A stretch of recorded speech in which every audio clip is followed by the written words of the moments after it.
Aside from having to talk to me, how's your day going so far? You know what? I can't complain, man. It's good. You know what I'm saying? We're going to start the week off right and see what we can do. So, good. There you go. I assume you're not in York, Pennsylvania. Where are you dialing in from? Phoenix right now. Phoenix, Arizona. York, Pennsylvania has given the world a lot of great musical artists besides yourself, like Poison and Live and all that. Who Right. were some of the artists that you knew growing up that you went, they made it from York, so can I? There's been a lot of rock, what I'm saying, influences coming from, from York. Not many for the hip hop world. You know what I Right. mean? But truthfully, early on, man, I was super fascinated by Ice Cube. You know what I mean? That whole, when I end up leaving York, I end up putting my roots down there out west, and he was just such a big figure that Yeah. it definitely opened up my eyes to a whole new genre and space of music for sure. Got it. Well, let's talk about you, not York, Pennsylvania. You got a great new single, Pressure. When did you actually finish Pressure?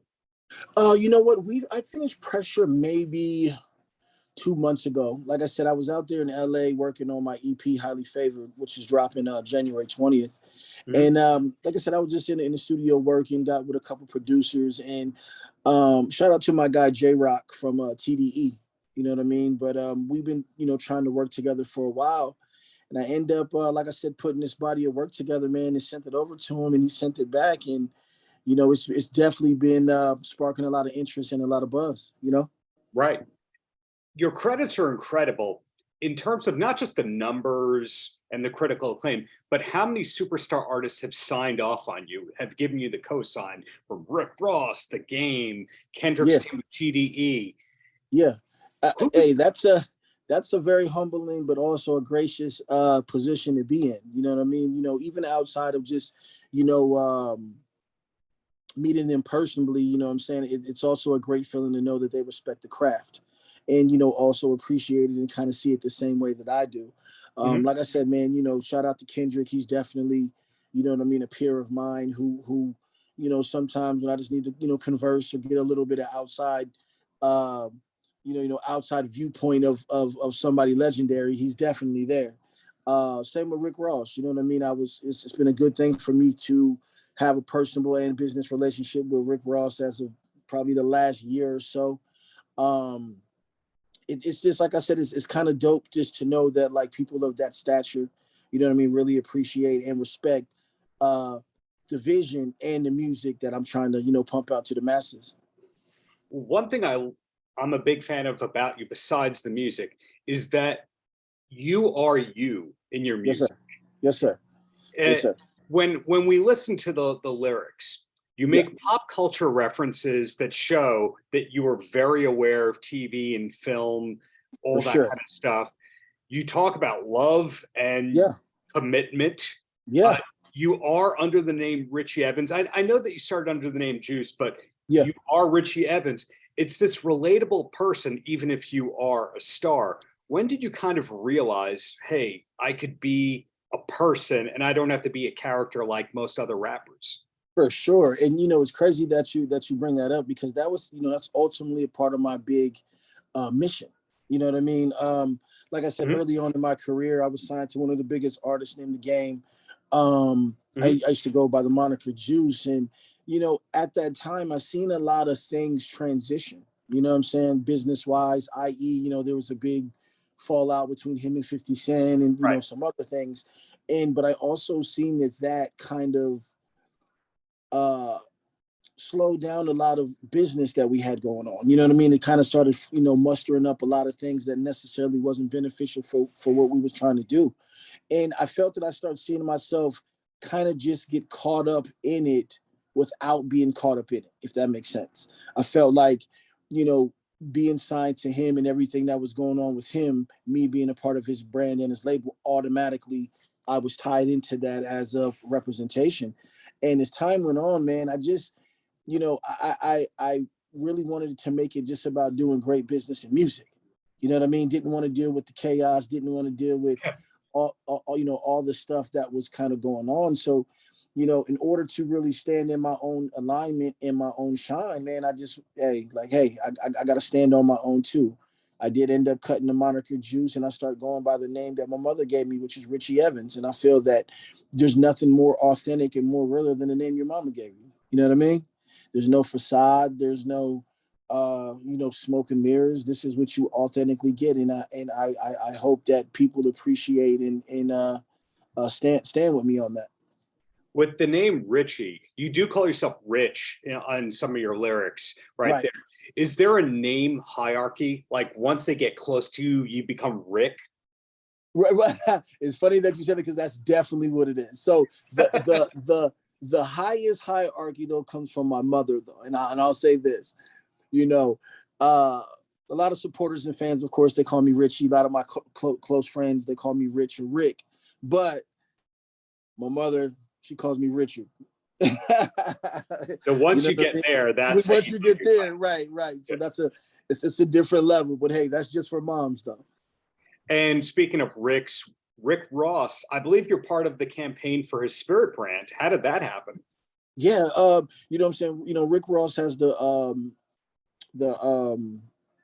Champagne Bel Air, you know what I mean? And yeah.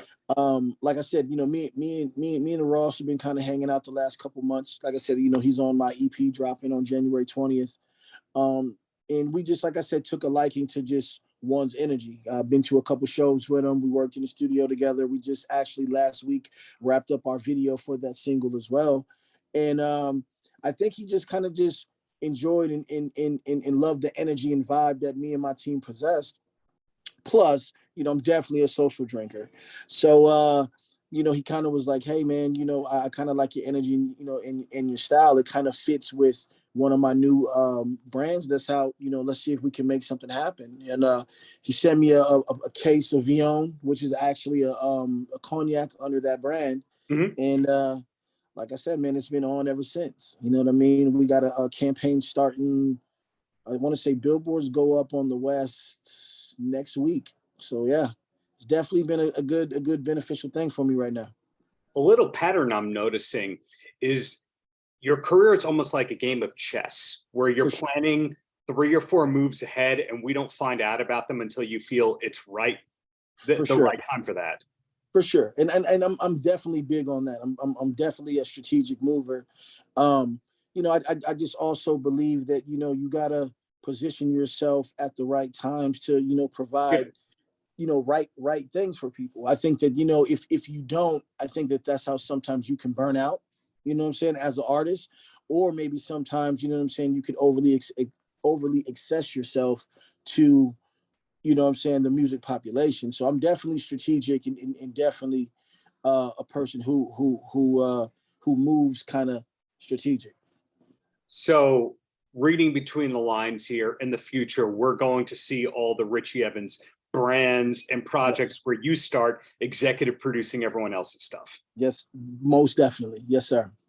Cool. So the EP is coming out very soon.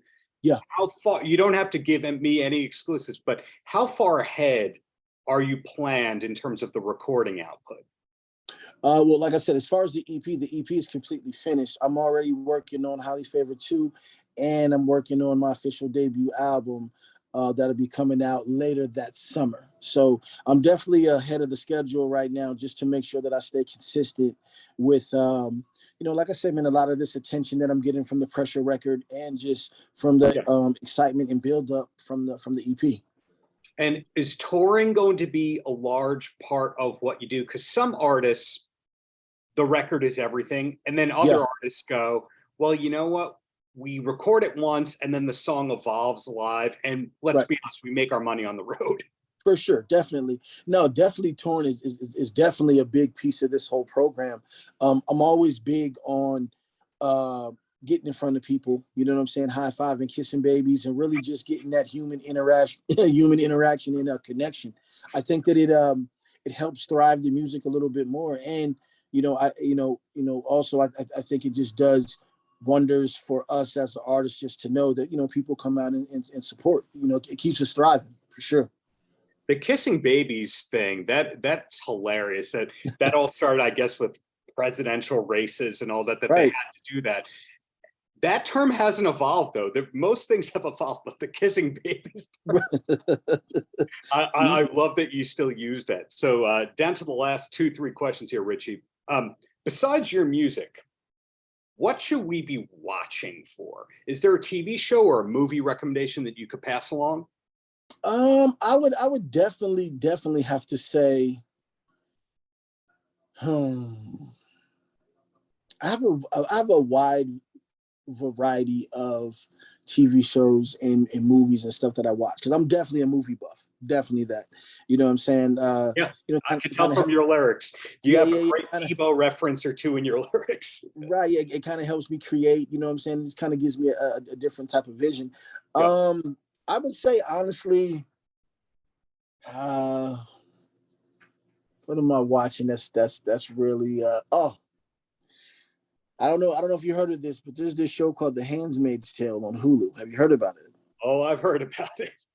It's definitely something that it's definitely interesting. You know what I'm saying? So I'm definitely tuned into that. I'm also tuned into the, Kardashians as well. You know what I'm saying? I gotta see what's really going on within the culture, specifically knowing that they have their thumb on it.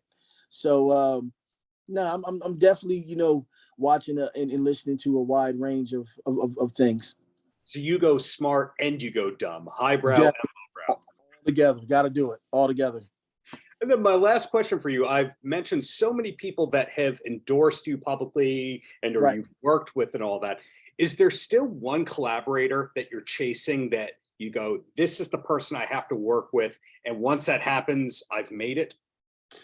Yes, actually, there's two. I'll give you three. Okay. I've always been a fan of Chris Brown, and I've always felt that we would make a great record. Usher is another one. And I would have to say, even though I've met him prior on when I used to be signed with Game, and we had certain types of interaction, but I would have to say Nas. Right. Who's hot as ever and also has a restaurant and also has brand. Yeah. Well, yeah. Richie, I look forward to seeing whatever comes from you next, whether it's one of these business ventures, whether it's the full-length album, whatever it is. Keep up all the greatness out there. Man, I got you, Darren. I appreciate your time, brother. Paltrocast.